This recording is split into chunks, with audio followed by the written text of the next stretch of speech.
नमस्कार, जनता टीवी देख रहे हैं आप। मैं हूं आपके साथ अमन त्रिपाठी। बुलेटिन में रुक करेंगे कुछ अहम खबरों की ओर। देश के उपराष्ट्रपति जगदीप धनखड़ गोरखपुर पहुंचे, जहां उन्होंने सीएम योगी आदित्यनाथ की मौजूदगी में प्रदेश के पहले सैनिक स्कूल का लोकार्पण किया। वहीं उन्होंने नागरिकों को संबोधित करते हुए कहा कि गोरखपुर आकर अभिभूत हूं और सीएम योगी का आमंत्रण साधारण था पर संदेश बड़ा था। साथ ही उपराष्ट्रपति ने कहा कि वैसे योगी का हर काम बड़ा होता है। एक बात कही गई यहाँ कि मात्र 3 वर्ष में माननीय मुख्यमंत्री जी ने इतना शानदार चमत्कारिक कार्य कर दिखाया। मैं चकित नहीं हूं, क्योंकि उत्तर प्रदेश में जो आपने चमत्कारिक कार्य किया है, जिसकी गूंज सब जगह है, तो वो मुश्किल था, एकलव्य था। सोचते हुए भी डर लगता था कि आप उस डर को, जिस डर से हम डरते थे, उसको ढा दिया। तो ये स्वाभाविक था कि आप ऐसा कर पाएंगे। यह सैनिक स्कूल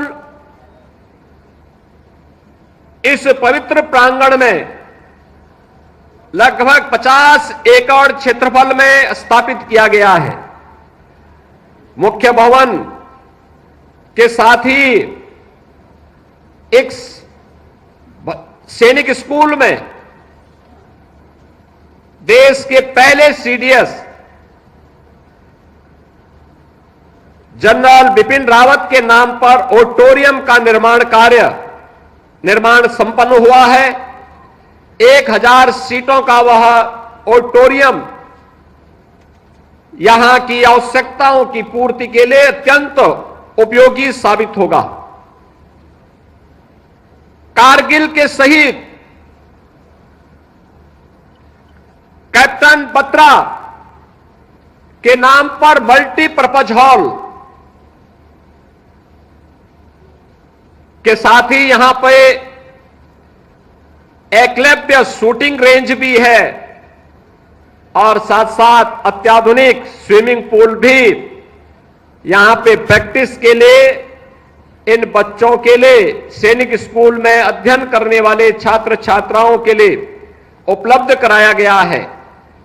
राइडिंग की भी सुविधा रहेगी और साथ साथ यहां पर छात्रावास भी बालक और बालिकाओं के लिए बनाने के साथ ही 6 और 9th क्लास में इन बच्चों के प्रवेश शिक्षकों का ओरिएंटेशन कोर्स के साथ प्रारंभ हुआ है। हापुड़ में जल भराव की आफत रोड़ा बनकर खड़ी हुई है। बता दें कि गांव कनिया कल्याणपुर में करीब 20 गांवों को जोड़ने वाले मार्ग पर पानी की निकासी न होने के कारण जल भराव की स्थिति पैदा हो गई है, जिससे वहां से गुजरने वाले ग्रामीणों को काफी मुश्किलों का सामना करना पड़ रहा है। तो वहीं स्कूली बच्चों के लिए भी जल भराव आफत बनी हुई है। ग्रामीणों की शिकायत के बाद भी प्रशासन पर कार्रवाई न करने के आरोप है।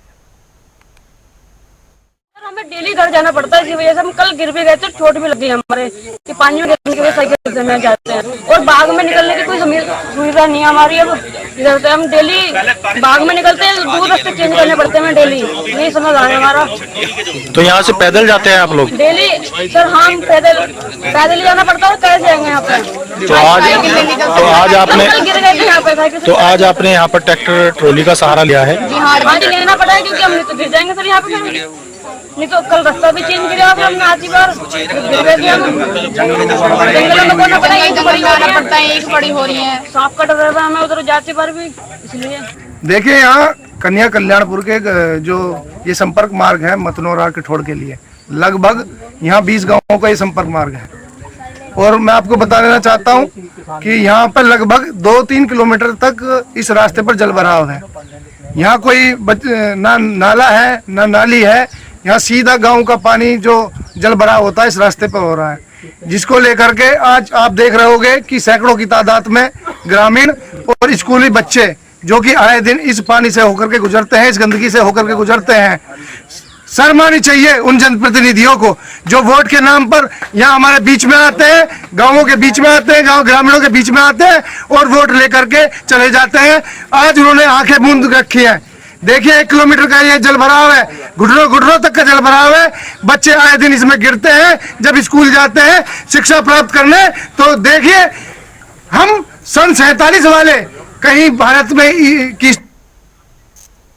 सीबीआई ने कैंटोनमेंट बोर्ड कार्यालय पर कार्रवाई करते हुए छापेमारी की है। बता दें कि सपा नेता पवन पांडे ने विकास कार्यों के टेंडर में लगभग 25 करोड़ के घोटाले का आरोप लगाया था, जिसके चलते सीबीआई ने 14 घंटों तक कर्मचारियों से पूछताछ की और पूछताछ के बाद सीबीआई टीम तमाम कागजात लेकर दिल्ली के लिए रवाना हो गए। ये कैंटोनमेंट बोर्ड के सीईओ हैं यशपाल सिंह। इन्होंने कई करोड़ों का ठेकेदारों से मिलकर कैंटोनमेंट बोर्ड में भ्रष्टाचार किया। भ्रष्टाचार न खुल गया। इनके जो इन्होंने चोरी की कैंटोनमेंट बोर्ड में ठेके पट्टे में रुपया कमाया, वो पूरा खुल गया इनका भ्रष्टाचार। आज जब इनका भ्रष्टाचार खुल गया तो जिन लोगों ने भ्रष्टाचार खोला, जिन लोगों ने सारे कागज पत्तर इकट्ठा किए इनके भ्रष्टाचार के, तो अब ये उनके खिलाफ कार्रवाई कर रहे हैं, खुन्नस निकालना है। लेकिन हम लोग जो है देश के रक्षा मंत्री से मांग कर रहे हैं कि इनके समय में जितना भ्रष्टाचार हुआ है, जितना कागजों में हेरा फेरी हुई है, इनके समय में जितना ठेका पट्टा दिया गया, सबकी जांच की जाए। अगर ये भ्रष्टाचार के दोषी तो है ही है। मैंने जब तक सबके इल्जाम लगाया, तथ्यों कागजों के आधार पर, कागज कभी मरता नहीं है, सारे प्रमाण के साथ कि इनके समय में जितने ठेके पट्टे दिए गए सब में कागज पूरे नहीं है। जब कागज पूरे नहीं तो ठेका दिया कैसे गया? उसका पेमेंट आपने जारी कर दिया, एफडी जारी कर दी, इसका मतलब आप भ्रष्टाचार में संलिप्त थे, आपने कमीशन खाया है। इनके ऊपर रक्षा मंत्रालय विभाग जांच कराए और इनके सारे अधिकार सीज करे और इनको कड़ी कार्रवाई में मुकदमा दर्ज करके जेल भेज दें। आज कुछ देर पहले सीबीआई ने कंटोनमेंट बोर्ड में छापा मारा। आप देख रहे हैं कि किस तरीके से अंदर से इसको कार्यालय को सील किया गया और बाकायदा इसमें ताले लगाए गए हैं और अंदर जो अहम दस्तावेज हैं, जो भ्रष्टाचार का आरोप लगाया गया था, वो दस्तावेज खंगाले जा रहे हैं। सीबीआई की जो टीम है वो यहाँ पहुंची है और सारे अधिकारी जो हैं वो अंदर मौजूद हैं और यहाँ कोई कुछ बोलने को भी नहीं तैयार है और बाहर को मीडिया को भी मना किया गया है। बीते दिनों सूबे के जो पूर्व पवन पांडे मंत्री रहे, समाजवादी पार्टी के पूर्व मंत्री रहे पवन पांडे, उन्होंने बाकायदा भ्रष्टाचार का आरोप लगाया था। कोरोना काल में जो लेबर यहाँ काम करते थे, जो संविदा पे काम करते थे, उनको यहाँ के कंटोनमेंट बोर्ड के ऊपर आरोप लगा था कि उन्होंने पैसा ले करके जो फार्म है उनको निजी फायदा पहुंचाया और अपने सगे संबंधियों को फायदा पहुंचाया। यहाँ तक कि कंटोनमेंट बोर्ड के जो सीईओ रहे, वो जो शिकायत करता था उसका घर गिरवाने तक पहुंच गए थे और तमाम जो लोग थे, राजनीतिक हस्तक्षेप और अधिकारियों के हस्तक्षेप से फिर वहां से बुलडोजर वापस हुआ था। आज कंटोनमेंट बोर्ड में छापा पड़ा है और जो दस्तावेज वो खंगाले जा रहे हैं। जो भ्रष्टाचार का आरोप लगा था वो पवन पांडे यहाँ से लेकर सेंट्रल अवधेश जो यहाँ के सांसद हैं, उन्होंने राजनाथ सिंह की शिकायत की थी, उसके बाद इनका ट्रांसफर हुआ था और उनके जो वित्तीय अधिकार थे वो सीज किए गए थे। आज जो छापा पड़ा है उसमें सीबीआई जो अहम दस्तावेज है, घोटालों का जो आरोप लगा है, उसकी जानकारी और सबूत जुटा रही है। देखने की बात है कि इसमें कितने लोग गिरफ्त में आएंगे। वीडियो पर्सन कृष्णा के साथ बीएस लाठी, जनता टीवी, अयोध्या। प्रदेश में स्मार्ट प्रीपेड मीटर लगाने की तैयारी शुरू हो गई है, जिसके चलते कंपनियों को 7200 करोड़ की लागत का टेंडर दिया गया है। दरअसल जिन कंपनियों को टेंडर दिया गया है वो कंपनियां गोवा में ब्लैक लिस्टेड है, जिसको लेकर जनता टीवी ने राज्य विद्युत विभाग के चेयरमैन से बातचीत की। इस रिपोर्ट में देखिए। यूपी में बिजली विभाग एक बार फिर जो है बड़े पैमाने पर मीटर बदलने जा रहा है और ये करीब 7200 करोड़ के जो है मीटर बदलने जा रहा है, जिनकी संख्या 80 लाख के आसपास होगी। और इन मीटरों में सबसे बड़ी बात, दो ऐसी कंपनियों का टेंडर दिया जा रहा है कि जो कंपनियां गोवा से ब्लैक लिस्टेड हैं। इन ब्लैक लिस्टेड कंपनियों में सबसे बड़ी शिकायत है कि इनके मीटर क्वालिटी वाले नहीं हैं और आरोप है कि जो है इनके जो है चाइनीज जो है प्रोडक्ट लगे हुए हैं, कि जो चाइनीज पुर्जे नहीं लगे होने चाहिए। मैक्सिमम जो है 50% होने चाहिए कि वो भी जो है नज़दीकी जो है कंट्रीज के पुर्जे न हो। तो इसको लेकर के राज्य उपभोक्ता परिषद लगातार जो सवाल रहा है, अवधेश वर्मा जी हमारे साथ के अध्यक्ष हैं, तो मैं उनसे जानना चाहूँ क्या अभियान चलेगा सर आपका इसे? देखिए, जहाँ तक सवाल है, पूरे प्रदेश में जो भारत सरकार की गाइडलाइन है उसके तहत जो हमारे कंज्यूमर है 3 करोड़ 45 लाख, सबके यहाँ स्मार्ट प्रीपेड मीटर लगना है। उत्तर प्रदेश में लगभग 27,000 करोड़ के टेंडर फाइनल हो गए हैं। जहाँ बात मैं करूँ तो यहाँ उत्तर प्रदेश में जो टेंडर जिनको मिला है और जो मीटर लगाने की प्रक्रिया शुरू कर दिए हैं, उसमें इंटेली स्मार्ट है, जो GMR है और जीनस है, और जीनस के अलावा एक पोलारिस कंपनी है जो मध्यांचल में लगाई, अब सवाल ये उठता है कि जब ये टेंडर होता है तो भारत सरकार ने एक गाइडलाइन भी बनाई कि जो 70% कंपोनेंट होगा वो इंडियन होना चाहिए, और इसके अंदर अगर 30% कंपोनेंट अगर आप बाहर से भी लाते हैं तो उसकी एक शर्त होगी, अगर उसमें कोई चाइनीज प्रोडक्ट होगा यानी कि बॉर्डर एरिया का अगर कोई प्रोडक्ट होगा तो भारत सरकार की पहले अप्रूवल लेना जरूरी है। तो जब इन लोगों ने ये जीटीपी अप्रूव किया, इनके अंदर लगने वाले कंपोनेंट की जो टेक्निकल पैरामीटर होते हैं, तो हमने ये मुद्दा उठाया कि भाई आप चाइनीज आइटम कैसे ले सकते हैं कि चाइनीज तो बॉर्डर एरिया देश का मामला है और उस पर भारत सरकार की अप्रूवल आपके पास है नहीं। जब हमने हल्ला मचाया तो उन लोगों ने तुरंत जीटीपी बदल दी और अंततः कहा कि भारतीय प्रोडक्ट लिए जाएंगे। लेकिन आज भी हमारे पास सूचना है कि केवल दिखावा हुआ है, लगभग 50% इसके अंदर जो कंपोनेंट है वो चाइनीज है। अब दूसरी बात ये आती है कि इसी जो उत्तर प्रदेश में जिनको काम मिला है उसी में से जीनस एक है, जो जीनस आपके पूर्वांचल में लगाएगी यानी कि बनारस की कुछ क्षेत्रों में लगाएगी और आगरा के कुछ क्षेत्रों में मीटर लगाएगी, और लगभग उसको 7200 करोड़ का ऑर्डर मिला है। अभी 5 अगस्त 2024 को गोवा में उसे ब्लैक लिस्ट कर दिया गया, तो एचपीएल को भी ब्लैक लिस्ट कर दिया गया। एचपीएल भी यहाँ जीएमआर जो जिसको टेंडर मिला है उसके कुछ मीटर को लगाने का उसके साथ टाई अप किया है। तो सब मिला के अगर कोई राज्य में कोई कंपनी ब्लैक लिस्ट हो जाती है तो क्या जिस राज्य में टेंडर पाई है, ये बात सही है कि उसने को टेंडर जब मिला था तो ब्लैक लिस्टेड नहीं थी, लेकिन आज की डेट में जब वो ब्लैक लिस्टेड किसी राज्य में हो गई है, अगर वो घटिया क्वालिटी के तहत हो गई है तो सबसे पहले उसकी क्वालिटी चेक होना चाहिए। यही कल हमने विद्युत नियामक आयोग के सामने कहा कि भाई इसकी क्वालिटी चेक कराइए, जब तक क्वालिटी चेक ना हो इनके मीटर को ना लगाया जाए, और मैंने पावर कॉर्पोरेशन प्रबंधन को भी अवगत करा दिया। तीसरा एक सबसे गंभीर सवाल है, जब इन लोगों को टेंडर हजारों करोड़ का टेंडर मिला तो इनको 10% परफॉर्मेंस बैंक गारंटी जमा करना था। इन लोगों ने 60 गार्ड करके कागज बना के अपनी बैंक गारंटी को पावर कॉर्पोरेशन से 3% करा लिया। उस समय हमने विरोध किया, हमने कहा अगर ये 7000 करोड़ का टेंडर पाए हैं और ये अगर उसमें से 200 करोड़ रुपए की बैंक गारंटी नहीं जमा कर सकते तो ये आने वाले समय में काम क्या करेंगे। अंततः पावर कॉर्पोरेशन ने फिर भी नहीं माना और 3% बैंक गारंटी कर दी। अब आने वाले समय अगर इनकी घटिया क्वालिटी होगी और कहीं भाग जाते हैं तो हमारे पास तो इनकी बैंक गारंटी भी बहुत थोड़ी होगी। 7000 करोड़ के अगेंस्ट अगर 2-4 करोड़ की बैंक गारंटी होगी उसका क्या मतलब होगा। तो सब मिला के इन तकनीकी पहलू पर हमने सवाल उठाया है और नियामक आयोग से कहा इसको आप हस्तक्षेप करिए। और मैं आपके चैनल के माध्यम से माननीय मुख्यमंत्री जी से भी अपील करूंगा कि माननीय मुख्यमंत्री जी, इसमें बहुत ही बड़ा गोलमाल है, इसकी जांच होना चाहिए। इसीलिए बार बार जब मैं मुद्दा आता है स्मार्ट मीटर का, मैं कहता हूं पूरी प्रोजेक्ट की सीबीआई जांच होना चाहिए। उत्तर प्रदेश देश का एक ऐसा राज्य है जहां पर आपने स्मार्ट मीटर कहीं 7000 रुपए में उसी मीटर को लिए टेंडर दिया, कहीं 8000 का दे दिया। तो सवाल है यहीं पे लगभग 1100 रुपया पर मीटर का अंतर है, और वही भारत सरकार ने 6000 रुपया प्रति मीटर तय कर रखा है बेस प्राइस, आप 8000 तक टेंडर दे रहे हैं। तो सब मिला के लगभग 9000 करोड़ का आपने ज्यादा का टेंडर दिया। जो अप्रूव्ड क्वांटिटी है उससे ज्यादा लगभग 18000 भारत सरकार ने अप्रूव किया कि पूरा प्रोजेक्ट 18000 करोड़ का है, आप उसको 27000 करोड़ के पार ले जा रहे हैं कि 9000 करोड़ रुपए की भरपाई कौन करेगा। तो सब मिला के जो ये पूरा प्रोजेक्ट है निश्चित तौर पर शुरू होते ही विवादों के घेरे में आ गया है। इस पर उत्तर प्रदेश सरकार को, भारत सरकार को और ऊर्जा निगमों को विशेष ध्यान देना होगा, नहीं आने वाले समय में इसका खामियाजा प्रदेश की जनता को भुगतना पड़ेगा। और मैं एक सब जो विद्युत नियामक आयोग सामने हमने मामले रखा है कि ये इतना पैसा किया इन्होंने मीटर रेट्स में जो गड़बड़ी की, मान लिया 8000 है, कहीं 6000 है, सरकार तय है 8, तो इतना बड़ा सब अफसरों को संज्ञान मानने के बावजूद क्यों नहीं रुक पा रहा है। देखिए जहां तक सवाल है सबके संज्ञान में, मैं आपको बताऊं जब इसकी पहले टेंडर यहाँ पे जब फाइनल हुआ था तो सबको पता था कि मध्यांचल में उस समय 9000 रुपए का टेंडर आ गया था अडानी का, उसमें भी मैंने बहुत लड़ाई लड़ी तो अडानी का टेंडर कैंसिल हो गया। दोबारा टेंडर हुआ तो पता चला कि क्लस्टर जब बदला गया तो 8000 तक टेंडर फाइनल होने लगा। मैंने बार बार ये मुद्दा उठाया कि जो लोग इस प्रक्रिया में शामिल हैं और जो लोग मनमानी कर रहे हैं और भारत सरकार के जो ऑर्डर है और उसका वो दिखा के कि साहब भारत सरकार जल्दबाजी में कह रहा है सबके यहाँ मीटर लगाओ तो हमारी जिम्मेदारी हमें मीटर लगाना है, ऐसे काम नहीं चलेगा। वित्तीय अनियमितता इसमें है और जब कभी वित्तीय अनियमितता आएगी, आज नहीं कल जब इसकी जांच होगी तो इसमें बड़े बड़े लोग फंसेंगे, कोई बच नहीं पाएगा।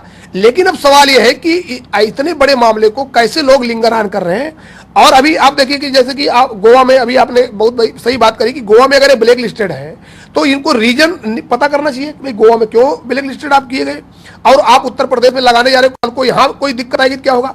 मैं आपको एक चैनल के माध्यम से खुलासा और करना चाहता हूँ, इन दोनों मीटर कंपनियों पर पहले भी विवाद हो चुका है। इन दोनों मीटर कंपनियों पर 2012 में विवाद हुआ, आईआईटी कानपुर में मामला गया और आईआईटी कानपुर ने इन दोनों मीटर कंपनियों के अंदर कमियां निकाली, बहुत बवाल हुआ। उस समय मैं क्वालिटी कंट्रोल कमेटी का मेंबर था, हम उस क्वालिटी कंट्रोल कमेटी के मेंबर के नाते और भी लोग थे, हम लोगों ने रिकमेंडेशन दी थी कि इन लोगों पर सख्त कार्रवाई की जाए, लेकिन उस समय भी गोलमाल कर दिया गया। तो आने वाले समय में कोई गोलमाल ना हो, पारदर्शिता के तहत कार्रवाई हो। मैं प्रदेश के माननीय मुख्यमंत्री जी से यही अपील करूंगा कि ये बहुत बड़ा प्रोजेक्ट है, इस प्रोजेक्ट को कुछ लोग इसमें जो बड़े बड़े उद्योगपति उनके साथ साठगांठ करके इस पूरे प्रोजेक्ट को फेल कर देंगे। इस पर विशेष नजर रखी जाए और जो लोग भी घटिया क्वालिटी का मीटर उत्तर प्रदेश में सप्लाई करना चाहते हैं उन पर सख्त कार्रवाई की जाए और उत्तर प्रदेश में भी ऐसी कंपनियों को ब्लैक लिस्ट किया जाए, क्योंकि अगर चाइनीज आइटम वाला मीटर यहां आएगा तो निश्चित तौर पर उपभोक्ता के घर में लगने वाला मीटर रूपी तराजू अगर गड़बड़ होगा तो विभाग भी भट्टे बैठेगा और प्रदेश का कंज्यूमर जो परेशान होगा वो अलग है। तो ये मामला गंभीर है, इस पर विशेष ध्यान दिया जाना चाहिए। Thank you. तो ये थे उदय शर्मा ने सीधा से देखिए, सवाल ये है कि पहले मैनुअल मीटर था, फिर इलेक्ट्रॉनिक मीटर आया और अब स्मार्ट मीटर आ गया। अब स्मार्ट मीटर जो कंपनियां लगा रही हैं, अभी देखिए इनको क्या है 4G तक कहा गया कि 4G मीटर लगाएं, तो 2G से 4G तक मीटर लगाएंगे, लेकिन अब 5G टेक्नोलॉजी आ गई और जब तक मीटर लगेंगे तब तक 6G आ जाएगी।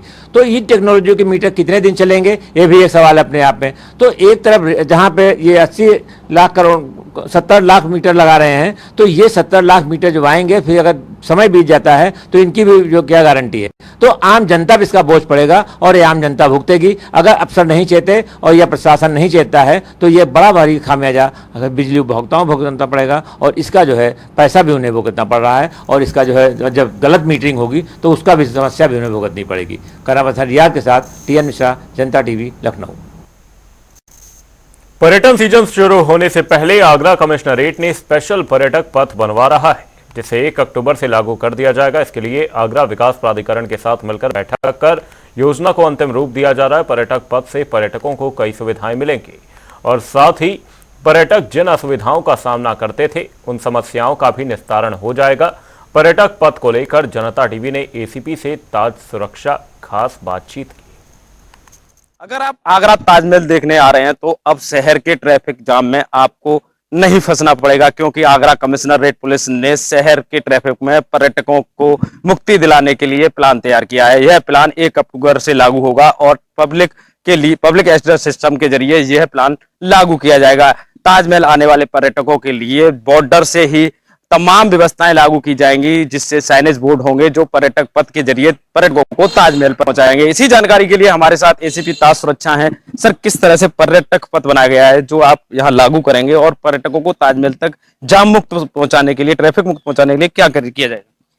देखिए, जब पर्यटक सीजन आगरा में पीक पर होता है तो यहाँ पर लगभग 10,000 वाहन आगरा शहर में आते हैं पर्यटकों के, जिससे पर्यटकों को कई बार जाम में जूझना पड़ता है और आगरा के शहरवासी जो हैं इन्हें भी कई दिक्कतों का सामना करना पड़ता है। गूगल नेविगेशन पर जब ताजमहल सर्च किया जाता है तो वो ताजमहल आगरा के इंटरनल एरियाज से निकाल कर लाते हैं, तो वहां पर इन्हें कई बार ट्रैफिक लाइट्स और जाम भी देखना पड़ता है। इससे मुक्ति दिलाने के लिए हमने पर्यटक पथ योजना लागू की है। आगरा ट्रैफिक पुलिस और पर्यटन पुलिस मिलकर इस कार्य योजना को लागू कर रही है। हमने इसमें 70 जगह ऐसी चिन्हित की है जहां हम QR कोड्स लगाएंगे और साइनेजेस लगाएंगे। इन QR कोड को स्कैन करने पर गूगल नेविगेशन आपको ऐसे रास्ते से ताजमहल लाएगा जहां पे आपको कोई जाम, कोई ट्रैफिक लाइट देखने को नहीं मिलेगी। ये रास्ता ताजमहल पूर्वी गेट का रास्ता है, जो कि हमारा VVIP गेट है। यहाँ पर आप शिल्पग्राम पार्किंग और लीला पार्किंग 2 आपको उपलब्ध होंगी। आप यहाँ पे अच्छी व्यवस्था पर्यटकों के लिए की गई है। पर्यटक आएंगे और समय से ताजमहल देखकर, ताजमहल का दीदार कर कर खुशी खुशी वापस जाएंगे। देखिए सर, कई बार देखा जाता है कि पर्यटक आता है, उन्हें ट्रैफिक में फंस जाता है, क्योंकि कई बार जो रिक्शे वाले हैं या ऑटो वाले हैं वो ट्रैफिक की तरफ ले जाते हैं कि उनके स्वयं के कोई फायदा हो या किसी जरिए वो ट्रैफिक घुमा के ले जाते हैं। कई ताजमहल के कई गेट ऐसे हैं जहां से उनको प्रवेश दिलाया जाता है। उनकी रोकथाम के लिए पर्यटक पथ ये कैसे काम करेंगे? देखिए, जो भी पर्यटक अपने पर्सनल वाहन से आ रहे हैं, इन सभी के लिए ये पर्यटक पथ योजना लागू की जा रही है। ये चाहे दिल्ली की तरफ से आ रहे हो एक्सप्रेसवे से, या वो नेशनल हाईवे से आ रहे हो, या अलीगढ़ रोड से आ रहे हो, फिरोजाबाद रोड से आ रहे हो, सभी जगह ये साइनेज लगाए जाएंगे। ये साइनेज को स्कैन करके वो ताजमहल पर बिना किसी जाम के, बिना किसी समस्या के पहुंच सकते हैं। ये थे हमारे साथ ACP ताज सुरक्षा, जिन्होंने बताया किस तरह पर्यटक पथ जाम मुक्त एक पथ बनाया जा रहा है, जिसमें पर्यटकों को जाम से मुक्ति मिलेगी और ताजमहल सहित अन्य स्मारकों पर पहुंचना सुगम होगा। ब्रज किशोर शर्मा, जनता TV, आगरा। बुलेटिन में रुक करेंगे 2 मिनट में 10 बड़ी खबरों की ओर। पीलीभीत में सर्राफा व्यापारी से 2 बदमाशों ने की लूट, आभूषण नकदी लेकर चोर हुए फरार। भदोही में SDM तहसीलदार, नायब तहसीलदार समेत कुल 12 लोगों पर मुकदमा दर्ज, अतिक्रमण की बजाय आवास तोड़ने का आरोप। रायबरेली में तेज रफ्तार कार खड़ी ट्रैक्टर ट्रॉली से टकराई। हादसे में 4 लोगों को आई गंभीर चोट। कुल 8 लोग कार में थे सवार। नोएडा में पुलिस ने 4 चोरों को किया गिरफ्तार। मोटरसाइकिल, मोबाइल और अन्य सामान बरामद। देवरिया में एक चोर को ग्रामीण ने दी तालिबानी सजा। पेड़ से बांधकर जमकर की पिटाई। मामले की जांच में जुटी पुलिस। अमेठी में गलत इंजेक्शन लगाने से बच्चे की मौत। डॉक्टर पर लापरवाही का आरोप। परिजनों ने किया हंगामा। कासगंज में महिला अधिवक्ता हत्याकांड का मामला। आरोपी समेत आधा दर्जन वकीलों के खिलाफ मुकदमा दर्ज। फतेहपुर में कार अनियंत्रित होकर डिवाइडर से टकराई। हादसे में 2 महिलाएं समेत 3 लोग गंभीर रूप से घायल। आगरा में पुलिस ने किया बड़ा खुलासा। प्रेम संबंध के चलते महिला ने पति के साथ मिलकर प्रेमी की हत्या। अमेठी में दबंगों ने नाबालिग के साथ जमकर की पिटाई। नाबालिग पर गेहूं चोरी का था आरोप। वीडियो हुआ वायरल। फिलहाल के लिए इस बुलेटिन में सिर्फ इतना है कि जनता डी पर खबरों का सिलसिला रहेगा जारी। तब तक के लिए नमस्कार।